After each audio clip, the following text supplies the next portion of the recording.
ઝઘડિયા તાલુકાના રાજપારડી ગ્રામ પંચાયત કચેરીમાં રાત્રિ દરમિયાન આગ લાગતા દોડધામ મચી હતી। જી હા, ભરૂચ જિલ્લાના ઝઘડિયા તાલુકાના રાજપારડી ખાતે ગ્રામ પંચાયત કચેરીમાં ગત રાત્રિ દરમિયાન આગ લાગવાની ઘટના બનીને દોડધામ મચી જવા પામી હતી।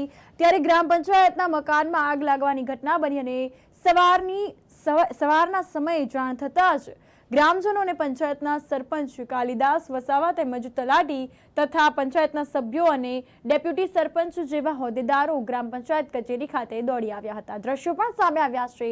દ્રશ્યોમાં સ્પષ્ટપણે જોવા મળે છે કે ઘણું નુકસાન થયું છે, ઘણો બધો સામાન બળીને ખાખ થઈ ગયો છે। આ અંતર્ગત વાત કરીએ તો સ્થાનિકોએ પાણીનો મારો ચલાવીને આગ પર કાબુ મેળવ્યો હતો। ત્યારબાદ અગ્નિશામક દળોએ પણ આવીને પાણીનો મારો ચલાવ્યો હતો।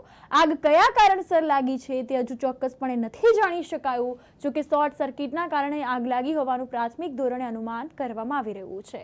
આગ લાગવાની ઘટનામાં ગ્રામ પંચાયત કચેરીમાં જરૂરી સામાન, ફાઇલો, અનેક ડોક્યુમેન્ટ્સ તેમજ દસ્તાવેજ બળીને ખાખ થઈ ગયા છે અને ભારે નુકસાન થયું છે।